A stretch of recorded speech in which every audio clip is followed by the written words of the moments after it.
Hi, this is Randy Finney with Right Side of the Chart, and today is Monday, October 29th, 2018. I wanted to do a quick video on just active tradings with with volatility being so high recently. There are a lot of opportunities, and I will say this: if you're not experienced, not nimble, you don't have the time to commit to this full time and really study the charts, or it's not in your wheelhouse. You're probably better off not trying to active trade. And when I say active trading, I'm referring to either day trading and or swing trades that only last maybe a couple days. Maybe you take a position home, swing it for 2, 3 days, and then get out. Or sometimes some of these trades last only minutes.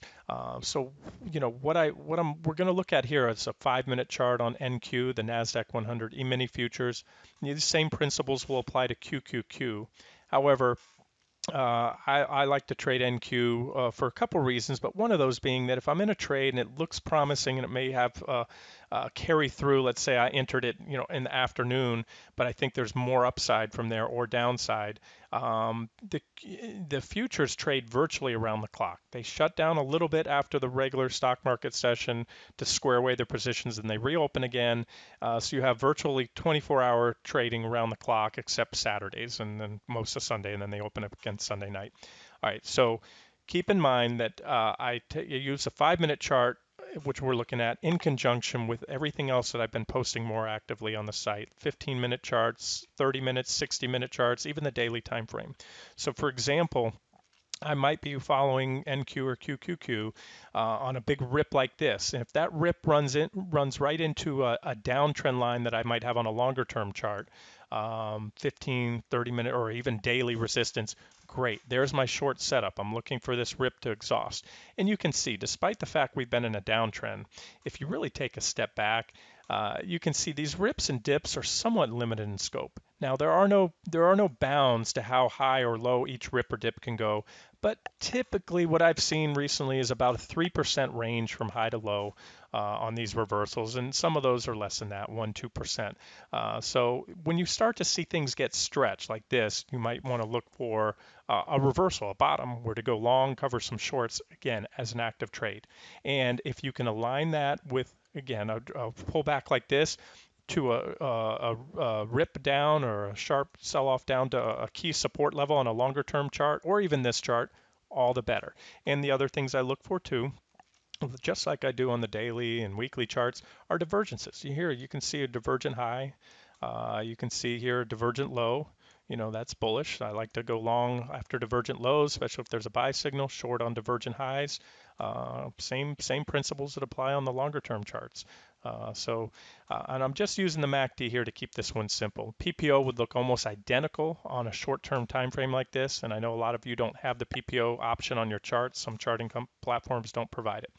And so what I like to use on the 5-minute chart, among other things, is a simple bullish or bearish crossover on the MACD. You have the MACD line, which in this case is blue, and then its signal line, the red line. So when the MACD line, the blue line, crosses down below the signal line like this, that's a bearish crossover. There's a bearish crossover there. There's a bearish crossover there. And that can also be shown on the histogram when the histogram crosses above and below the zero line. And this is a bullish crossover, bullish crossover. Now what I like to do is stay away from trying to extrapolate too much information when you have a security trading sideways like this, and then the PPO or MACD flattens out and you get some whipsaw signals. So look for those big rips and dips like I just showed you here, from here to here. And when you get the MACD very stretched, and these are what I call high level or low level bullish and bearish crossovers. These are the ones I like to look at. So now you can certainly here's a crossover now, you can see, and I'll watch these lines. I've been watching this one expecting. I could see before I started this video the MACD line was curling over quickly, so I expected a bearish cross and another thrust down. So that just gave us, and it came right after I started this video. So now that just gave me a sell signal, which I was already anticipating. That sometimes I'll get in front of a trade. So I saw this look like flagging action, bounce back. Everything else that I'm taking into the big picture. That video I did today on the fundamentals, I expected more selling today. So I'm short here. I've been long and short today several times. Even since last night, that's when I started. I saw the futures held up. I went long, reversed it. I've been in and out. So again, I trade very actively, but these are some things that can help you. And again, you can use this with QQQ. So if you look for these pretty clean When I say clean, I'm looking for separation between the lines, clean crossovers, bullish or bearish. And you can see they tend to come at the after these extended rips and dips.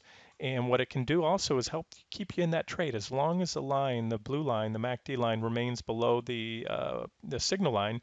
You're on a sell signal. When it crosses back over, that's a heads up, time to get out, and that's what it told you right here. It's not going to nail the bottom. It's not going to nail the top because they're momentum indicators. It means you have to turn first and then move around to cross over, but they come pretty quick. And what I always say is the shorter your time frame of chart you're trading off of, the faster the signals come because they are short-term trades. So MACD crossovers on a 5-minute happen very fast. You get a lot of them within a short period of time, just a few days. However, the downside is they're more prone to whipsaws. So if you go through here, you're going to see that, and I encourage you to look at your own charts.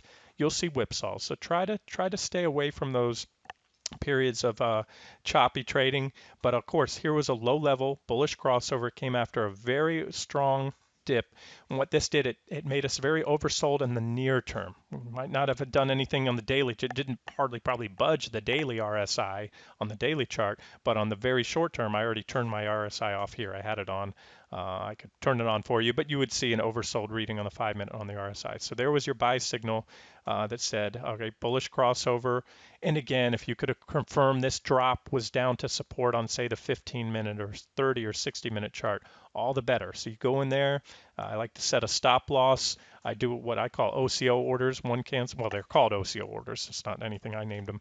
One cancels another. So you go long, set your stop somewhat below wherever that is. Look at your price target. In this case, might have targeted this resistance level here, which has actually formed since. You have some reactions there. And you can do one of two things. The OCO order will set a stop loss below and a sell limit order at your profit target. Or you can set a stop and let them ride if you want to milk one of these big runs. And again, you can either have a price target or have an open-end trade. And then what I'd like to do in that case is trail stops up along the way. As you become profitable, you got to give it a little room. If you run tight stops in this market, the volatility will shake you out. But if you can nail these tops and bottoms of these big rips and dips like this, and let's just say again, I don't know if it was, but let's say that one was let's say that rip was at a downtrend line resistance on the 15, maybe even the 15 or 30-minute chart, all the better. There was your sell signal when you had the bearish crossover, and it told you to stay short all the way until right here when it crossed back bullish, which was right about here. Now, yeah, you would have given up, you would have gotten out of there, sidestepped that, and there was another leg down. And there again, there might have been some other things that would have maybe kept you in this trade. Or, as I talked about, if once you became profitable here, if your original stop was right here, trailed your stop down, left it a little room, and maybe you wouldn't have been stopped out. And then you would have went down here and noticed this bullish divergence setting up on the 5-minute chart, maybe NQ or QQQ was falling to support. So at that point, then you waited for the bullish crossover or any other type of buy signal to get out. And that would have been a very nice profitable run in NQ or QQQ. So look for these high level or clean bullish and bearish crossovers. And sometimes you'll have a bounce like this. Here was one, you had a pretty clean high level crossover. We had a bullish cross right here, but it just led to a little counter trend bounce, and then it put you on a sell signal again, and that rip didn't end to right here. So that rip, which was like this, there, that sell off went like that, maybe will be what this one is, where we had this leg down, little bear flagging action, and now another leg down to come. And we'll watch again for the next buy signal. But if we keep going much lower from here, I think we'll get that WTF moment I talked about and the waterfall selling when the funds start to really unload their positions. Again, it all goes back to that video I did today on the fundamental analysis. So anyways, hopefully this helps. If you guys have any feedback, please leave me some comments under this post. I'll either post this in the trading room or maybe on the front page. But again, it's most of what this site is about is swing trading and investing. And I wear multiple hats. In a volatile market, I'll take advantage of day trading and active trading because the opportunities are there. You cannot do this during a slow, steady grind up or slow, steady grind down. Although typically in the stock market, when it corrects, the moves down are impulsive. You usually don't have the same, the way this bull market looked in 2017, that steady grind up with low volatility. You usually don't see that on the downside. It's usually those swift legs down relative to the moves up. All right, we'll wrap it up here. This has been Randy Finney with Right Side of the Chart. Hope you enjoyed it.